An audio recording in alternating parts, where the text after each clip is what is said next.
can't handle the truth. Welcome to Drop Me Off in Nashville with Scotty and friends. Welcome to Drop Me Off in Nashville, you guys. Now, today is a treat and a half. I will tell you, I don't know you. I met you today. Correct. I've seen you online. I've done a lot of research on you. I'm extremely impressed by you. Well, thank you, Scott. And what you're doing. I want to read this, okay? I'm not going to tell anybody who you are yet, but this is what I want to read. This is insane. Tailgate is at the top of the Spotify's Fresh Finds playlist. When I was in high school, I would see all who was on this playlist and literally study it to see who was up and coming. It's such a full circle moment now seeing my own song on this playlist. Everyone I've been working with the best, everyone I've been working with on these last couple of songs have been praying to the Spotify playlisted. And this morning, that prayer got answered. God is so dang good, so good. And you put hands together. Yes. You guys, I'm going to introduce you to this fabulous woman who puts the Lord Jesus first before anything else right after this. Get ready. Get ready. Get ready. Ready. Let's do this. It's showtime. Please pay attention. Stop what you're doing and welcome our guest. Hey, welcome back to Drop Me Off in Nashville. I hope you enjoyed our little bumpers and our commercials. You guys, listen to this. This young lady's name is Amber Marie. Welcome, Anne Marie, to our show. Thank you so much for having me. Yeah, you reached out about a month ago, and I really worked hard to get you in. I started doing my research on you, and young lady, I am very impressed with your career. Well, thank you, Scott. I appreciate that You so came much. from Pennsylvania. Correct. How did that happen? North. So I am from a very small town. My graduating class is like 71 kids. Awesome. So super small town girl. Love that. Ever since I was born, I've had these big dreams of being a country music star. Good. And God has placed that on my heart for forever. And I was like in high school, wondering what my next move was going to be. And I was talking with one of my counselors, and she was like, well, there's this school right in the heart of Nashville. It's called Belmont University. Wonderful school. Great school. I cannot say enough good things about Belmont. And she was like, well, there's a songwriting program, and if you apply and get in, major in that, minor in music business. And I was like, okay. I was this like shy girl in high school. And I was like, hey, well, if I get in, I'll go there. If not, I'll go to Penn State. That was kind of like, where my family had gone. And I prayed about it. I applied, and I did not get in the first time. So I was like, man, am I not meant to do this? But there was something on my heart that's like, just try again. Don't give up. Try again. And so I did. I tried again. And right before that fall, I ended up getting in. And that's exactly what I did. By the grace of God, I got to go to Belmont University, majored in songwriting, minored in music business, and I just graduated in May, so I am fresh out. So let's talk about the music business. Yes. You have a minor in that. I do. This old business is music is business. Correct. First, right? Correct, yes. And you have to understand what that business is. Yeah, absolutely. I've been a music manager for about 18 years. International artist too. I got a Billboard artist now that's going out. And it is more business than it is music. It is. And you have to play that game, whether you like it or not, right? And you have to protect yourself. And what comes with that is how you handle yourself online, right? All your social media accounts, how you perform at your shows, what shows that you do, what you say, what you don't say. Yeah. So you graduated. How did you put that all together? How did you decide that I have to start somewhere? Yeah. And where did you start? Oh my goodness. Well, lots of praying and be like, whatever path I'm meant to go down, whoever I'm meant to meet, whatever doors you want to be open, please open them. And so that's exactly what I've been doing. But yeah, so I graduated with a songwriting major, music business minor. And again, I cannot thank the professors enough. I feel like they prepped me so well when it came to copyright law, what a contract looks like, what a publishing catalog looks like how to do all that and what to look for whenever you're going with a management company, things to look out for, people to trust. And honestly, it's such a gut feeling too. Yeah. And I feel like I'm like, dear Lord, please, if I'm meant to do this, give me the right gut feeling. If not, and it has helped me so much tremendously, is prayer in that, Well, the thing about it is a lot of people can sell a box of rocks and it's sad. Yeah. I can't tell you how many times I've heard, oh, you just moved down here? Where are you from? I'm from, let's just say Minnesota. Yeah, my grandma died and she left me $30,000. Well, it's amazing. I can get you in a studio for $30,000 and all this and all that and all. And it makes my skin crawl. It does, yeah. Because I'm like, please don't do that. Yeah. That's not necessary. That's why I've always learned quickly when I got to town 18 years ago, I did a lot of shutting up and I listened. And I tried to gravitate to the people that seemed to make the most sense and were most kind. It's why I ended up in a place like this with Sonic Eden Studios with John, because number one, he's a great human being. Yeah. He has an amazing studio. This is beautiful. One of the best gems. The people, if I told you that recording here, you'd shake in your shoes because they sat where you're sitting but they trust in John. And I've used John on different levels, from working with Tommy Two-Tone in here, 86753, and I manage him. And we had a bunch of different artists. And then we had a project ourselves that I had to do as an experiment project. And I brought that into John about a month ago, and he helped me with that as well. So I really trust in this studio and this atmosphere because it's, number one, it's a fair price. I know what I'm going to get. And I'm not going to have some guy say, well, it's just $30,000. Exactly. You know what I mean? Yeah. And that's the whole reason why I started this podcast, is because I was so scared and I was so tired of hearing the dreamers, the people who come down and do rely either on the Lord or their gift or both, and they get to Nashville and the next thing you know, they got to go home because somebody took advantage of them because they want the dream so bad. Yeah. You were smart. You went to Belmont. You got to have record label people come in and speak with you guys on multiple occasions. Is that correct? Absolutely, yes. And one of the big things that they said was, if somebody promises you the world, like, we're going to make you a star, we're going to get you, they can't promise that. It is not up to the labels. It's not up to the publishers. It is up to the fans. And I learned that about my own music through TikTok.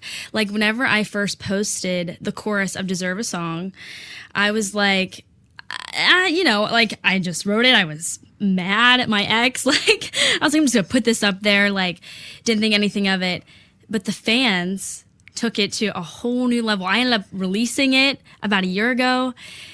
So it's not up to us. Yeah. It's up to the fans. And so I think that when someone tries to promise you something with your money, run. Exactly. It's a teamwork. Yeah. Run the other way. Yeah. But see what you do, what's so smart about your business project is that you post a lot, but you post good content. Well, thank you. You take your time. You make sure it's shot right. You make sure the angles are right. You make sure it's classy. You make sure it sounds good. And that goes a long ways. Yeah. But people see that. And I think that's what's helped you grow as fast as you have, because you've taken that craft to heart, but you've made sure that your image, your brand, is put in the best light. That's important, right? Mm-hmm, absolutely. And you've seen that with results with your numbers. Yes. I mean, we're talking 500,000 on Spotify. God is good. He works in crazy ways. And how did you do that? Is there a secret goodness. that you want to share with somebody trying? Or is there a secret? What do you think that is? That's not easy to do. You know that. Well, I think it all stems from, and it's so cliche, but truly being yourself and like showing your personality. I credit all the social media tactics that I learned to the 615 house. Yes. Whenever I was a sophomore, they were my first internship. Awesome. And I have no clue. I had nothing on my resume. I was like, can I please intern with you guys? And Chris Rudiger and Kyra were so great to take a chance on me. Say their names again. Chris Rudiger and Kyra Hanavin. She just got married. You guys, good for you for taking on and doing the right thing. I applaud you. I'm sorry, go ahead. They're wonderful people. And so I was their social media intern. I did all the digital marketing and helping posting that. So they were like, I would have alarms set on my phone with them for like, post this clip at 10 a.m. and then post this at noon. But you're supposed to. Correct, yeah. There's reasons why that's in place, correct? Yes. You can't just willy-nilly post. Nope. It's strategic. It's very strategic. And figure that out. Yeah. Because that's what'll help you grow organically. Exactly, yeah. And you don't need all the other nonsense. But you have to put that work in. Yes. And how did you know that? Did you learn that? Or is that built in you from a childhood that you just know how to work? A lot of it was trial and error. And again, you're running a business, so you got to look at the numbers. Like I would go on their Facebook stats and see, okay, when are the Facebook audience on this app the most, and treat every app differently too. Like you're not going to have the same fan base on YouTube Shorts as you are on Instagram. So finding, again, that comes with trial and error of who likes what are they being drawn to? Is it the Monster Energy videos? Is it the Ariat collabs? Like see what works. And again, it takes a lot of practice. Time. And time and, shooting with different people and seeing that. And so once I studied their numbers and worked with their Facebook and Instagram, I was like, I wonder if I can do this with mine. And that's exactly what I did. I would just study on my TikTok, okay, who's on at what time? How can I push this in the best way? What do they like? And yeah, collabing with your friends too is great. Right. Like me and Baker Blankenship did a video together in a life where we work out and it went viral. People loved it. So they're like, oh, let's do this again. Yeah. Because it worked. It did. Yeah. Right. Yeah. And that what that does is that draws them. Do you use the same hashtags over and over again? Do you mix that up or? I do. It depends. Like for what I found, what works for me is I'm a country music artist, so my hashtags are just like hashtag country music, acoustic, trending, and sometimes it works, sometimes it doesn't, Yeah. So those are kind of my go-to ones though. So as a songwriter, when you sit down to write, do you write every day? Do you write once a week? Do you set up appointments? Do you have a publishing deal? Where are you at with that? I write every single day. Excellent. Sometimes it's doubles, but it is like my biggest passion in life. You scooched over something really quick. You said doubles. Explain what that means to people. So whenever you have a double, sometimes people do want triples. I don't know if I could do that. But it's when you have 2 writing sessions in one day. Right. So right now I nanny 2 days a week. I work at 2 different Pilates studios. So I'll open the Pilates studio from 5:30 to 10:30, and then I'll have a double that day usually. So I'll write from like 11 to 2, and then again from like 3 to 6. Okay, so how do you set those appointments up? Was that through school, or did you set them up through the 615? Mostly through Belmont. They did that for you. Correct. Yeah, I had never co-written before because I was, small town, not scary. Am I worth it? Correct. Not a big music scene in Blairsville. So whenever I moved to Nashville, we would, in our classes, they would be like, okay, now you're going to co-write with these people and write a song. And I'm like, oh boy, like I like writing on my own. I don't know if I can do this. Like, what can I bring to the table? And I fell in love with co-writing. It is so beneficial for me to come in with an idea and have the people that I believe in to turn it into something and watch it. Like, you got to trust them too, and make it just better than what I could have done myself. But the thing about it is that when you step out of your comfort zone, that's the best thing for any artist. Yes. Because now you realize that you're okay in that zone. Yeah. And it's okay to live here. But it felt kind of icky. Yeah. Am I worth this? Right. I just got to town. I just graduated. Why am I getting this? And the guy who's been here 10 years can't even get somebody to open the door. Yeah. So there's also then that respect of this craft is allowing me to show my art, right? Yes. Yeah. But as a co-writer, they're probably like, look at your results. You know how to work. Mm-hmm. So they want to work with you because they know that if something comes out of it, they're going to get some kind of reward of it. Maybe financially or maybe not financially, but they know their song is going to be put out because you're going to work it. Correct. Your numbers don't lie. Well, thank you. You get the biggest smile when I talk about your numbers. You're proud of that. And you should be, because every label looks at that, as you know. Yeah. What did you learn about record deals? Are they hard to get? Are they worth to get? They are. I learned a lot in school about record deals. I think right now I'm chasing a pub deal. And I love writing every day, and I feel like having that financial part to focus even more on writing would be very beneficial. Yes. But the dream is also to have a record deal or an artist development deal. That's your ultimate, is to get an artist development. Correct, yes. That's the best way to start, is art develop. Yeah. And I do believe that record deals can give you, if it's the right one, if it's the right fit. Yeah, you got to structure it right. Yeah. And you can't be taking no 90-10s now. It's not correct. Good. And with people that you genuinely trust, and they have your best interest in heart, and they believe in you, like, it's got to be 50-50. You got to work hard for them. And just because you do get a record deal doesn't mean like, oh, okay, they got it. Yeah. You know, like, you still got to put in even more work now. Right. So yeah, I do think the record deals can get you to that next level and like touring and give you that financial part to just, sustain you. Loose. You don't have to go to Pilates. You don't have to worry about that. Correct. Opening the doors, because you know that you're sustained. Yes. But that's where your art can really come out of you, because your concentration is simply your career. Exactly. And that's what's so good about now running a management company, because that's what a lot of the labels are saying to us, is that get them ready for us. Mm-hmm. We don't want to get them ready. Bring us a product that has the numbers, that's ready to go, that can sell out these shows. Bring us a done product. I get it. And it's going to change again probably 10 more times in the next 10 years. It is. But there's nothing you can do about that. You have to play the game. Yeah. Which I find is, it should be that way, because I guess that's the way they keep it fresh, right? And they keep the artists on their toes. Because if it was easy, everybody would do it, right? Exactly. And it's just not easy. It is not easy. No, it is a grind. It is such a grind, but you become addicted to it now. Like, if I don't have a double, or if I'm not like having a round or something, I'm like, you just feel guilty. So what do you do if you had a new songwriter come up to you? Are you the type of artist that would say, hey, let's give it a shot? Would you write with a new artist that came to town? Oh, absolutely. You yes, love that. I do, because I know exactly what it's like on the other side. To reach out and to not hear anything back, or to want to get coffee just for advice and to not hear anything. I know exactly what that's like. So I'm a huge advocate on, you never know. Right. Write with everybody. And being at Belmont, we had the coolest opportunity to listen to Liz Rose. And she gave phenomenal advice, because they had brought this, I forget how old Taylor Swift was at the time, like 14 or 13. Yeah, she was so young. And they were like, will you write with this girl? And she was like, yeah, I will. She did. And now look, you just never know what God has in store. And I feel like if I met that person, I was meant to meet them. So I will always write with anybody. That's why when Ashley came in, she's new to town. She's about a year in. She's working Redneck Riviera. She's just got done cutting one of her songs.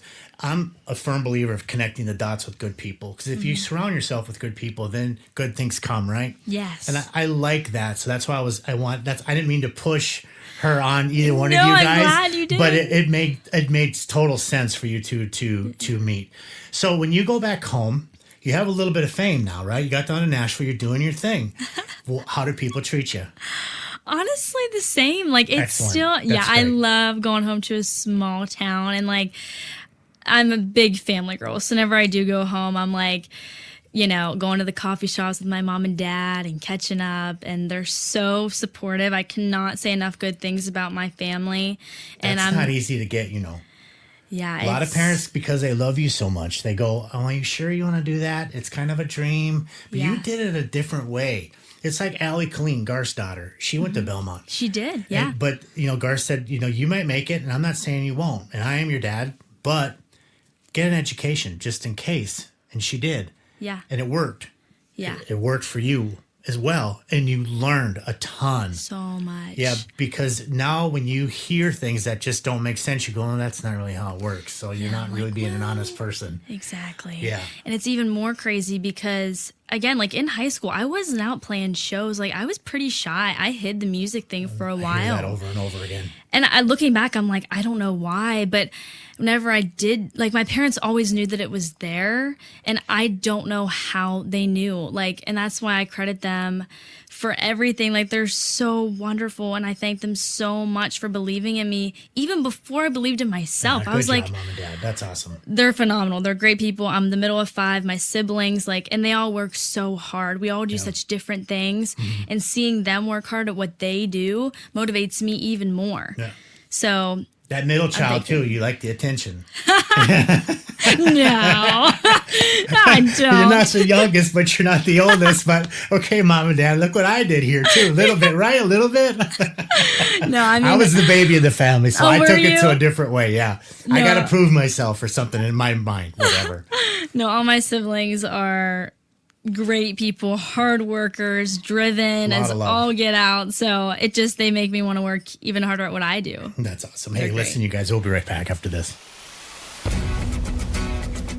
Are you a TV producer or camera crew ready to capture the heart and hustle of Music City? Then we got your next hit TV reality show. Introducing Drop Me Off in Nashville, the reality series where country dreamers chase stardom, heartbreak meets dead ends, and every neon sign has its own story. We're calling all Nashville filmmakers, videographers, and crews to help bring this story to life. From Ryman Alley to Broadway nights, this is where the fans meet the future stars. Think Southern Charms meets ABC's Nashville. But real, raw, emotional. A self-contained docuseries. Want to get behind the camera and shoot the next breakout series? Reach out now at dropmeoffinnashville.com and let's make TV magic, y'all. Drop Me Off in Nashville, where the dreamers and the fans connect in reality. You're tuned in to Drop Me Off in Nashville with Scott and friends. I think they've been dropped off at a few Nashville bars themselves. Okay, guys, we're back. And sometimes we get talking in the break, and I love that because sometimes the realism comes out. And Amber Marie, you really got it figured out. I mean... Wow. I pray. God's got me.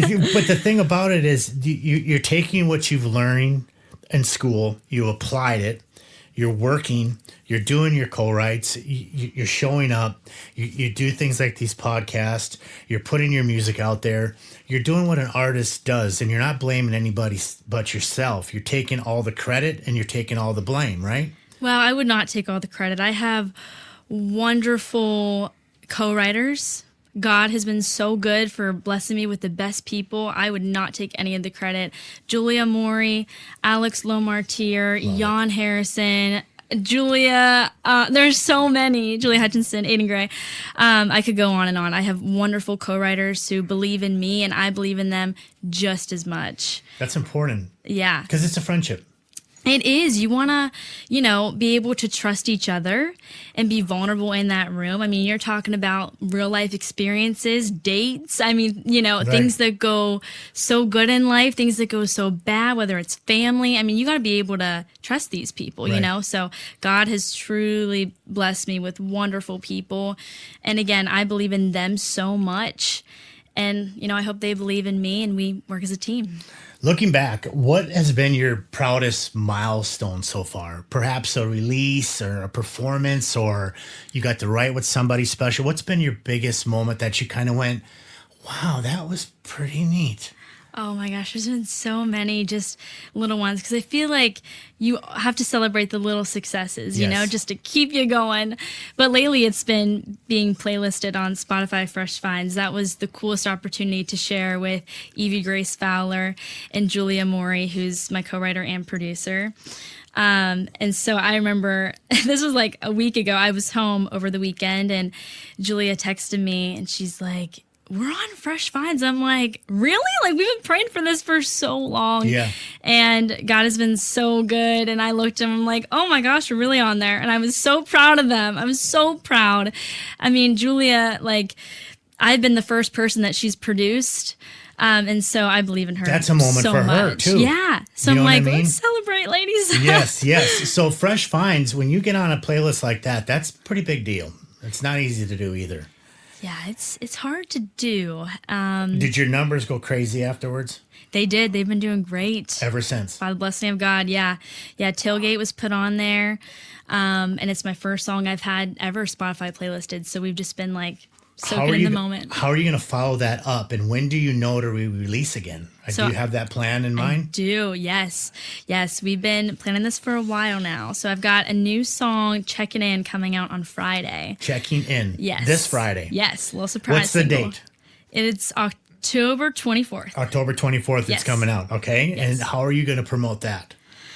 In every way that I have Like you have been. Yeah. Because it works. Every way that I can, man. I'll just, These little short videos that you do, how do you come up with that creativity? Is that another thing that you're working with other people? Or do you go, hey, I have an idea today we're going to do this? I mean, you've been sitting on the back of a truck. You've done it with your friends. You've done all kinds of different things that work for you. Do you come up with those things? I do. Some of my friends will be like, oh, we should do this. I'm like, yeah, let's do it. Because I'm going to be honest, we're working on a low budget. I mean, I'm fresh out of college.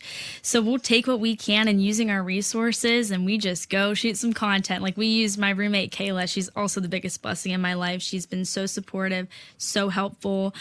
And so we took her little camera and we went, so it doesn't need to be anything expensive or big or flashy. Like if you have this idea, make it work, edit some things and see what happens. I always say you can hit delete and try it again. Yeah, absolutely. Right? Are you playing downtown Broadway at writers' nights? Where are you playing? Yeah, I try to do as many writers' rounds as I possibly can. Tonight you got one, right?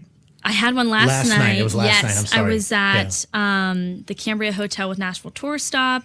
And I'm so excited. I just got asked to play Raised Rowdy for the first time December 9th. This Congratulations. Is with my best friends. Thank you. So I'm super pumped about that.